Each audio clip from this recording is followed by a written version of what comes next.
अस्सलामु अलैकुम नाज़रीन, न्यूज़ अपडेट्स में आपका इस्तकबाल है। मैं हूं सानिया। अब नजर डालेंगे अपडेट्स पर। मरकजी हुकूमत ने कोविड वैक्सीनेशन मुहिम के दौरान घरेलू सतह पर सिरिंज की सप्लाई को यकीनी बनाने के लिए आइंदा 3 माह के लिए उसकी बरामद पर पाबंदी लगा दी है।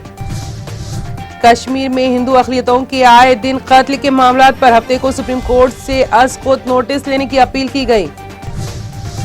कांग्रेस ने कहा है कि हुकूमत ने लखीमपुर खीरी केस में सुप्रीम कोर्ट में आज जो कुछ कहा है उससे साबित होता है कि वज़ीर-ए-आज़म नरेंद्र मोदी और योगी आदित्यनाथ की हुकूमत कानून को टायर के नीचे रौंदने वाले मुजरिमों को बचा रही है। वज़ीर-ए-आज़म नरेंद्र मोदी और जापानी वज़ीर-ए-आज़म फूमियो किशिदा ने जुमा को टेलीफोन से बातचीत की है। सुप्रीम कोर्ट ने कहा है कि सीबीआई के लिए लाजिम नहीं है कि वो हर बदउनवानी के मुकदमे में एफआईआर दर्ज करने से पहले इब्तिदाई तहकीकात करे, वो बराह रास्त मुकदमा दर्ज कर सकता है। वजीर दिफा राजनाथ सिंह ने कहा है कि बढ़ती हुई बहरी ताकत के तौर पर हमारी खुशहाली का ज्यादातर इन्हिसार समंदर पर है, इसलिए बिला रोक टोक बहरी सरगर्मियां इंतहाई अहमियत की हामिल है।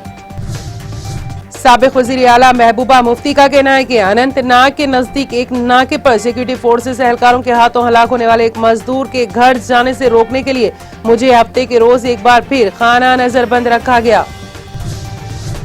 लखीमपुर तशद्दुद मामले में मरकजी वजीर मुमलिकत बराए दाखिला अजय मिश्रा टेनी के बेटे आशीष की गिरफ्तारी के मुतालबे पर पंजाब कांग्रेस सदर नवजोत सिंह सिद्धू धरने पर बैठे। कांग्रेस की जनरल सेक्रेटरी प्रियंका गांधी ने कहा कि उत्तर प्रदेश के वज़ीर आला योगी आदित्यनाथ ने जात पात से मुतालिक बयानात देकर अपनी दलित मुखालिफ ज़हनियत को जाहिर किया है। तालिबान के कब्जे से पहले अफगानिस्तान के चीफ एग्जीक्यूटिव रहे डॉक्टर अब्दुल्ला ने मुल्क के साबिक सदर अशरफ गनी को गद्दार करार देते हुए कहा कि हमारे और तालिबान के बीच हुआ मुआहदा कमजोर था। अब इसी के साथ अपडेट्स न्यूज यहीं पर खत्म होती हैं। आप देखते रहिए टीटीवी और इजाजत दीजिए। खुदा हाफिज।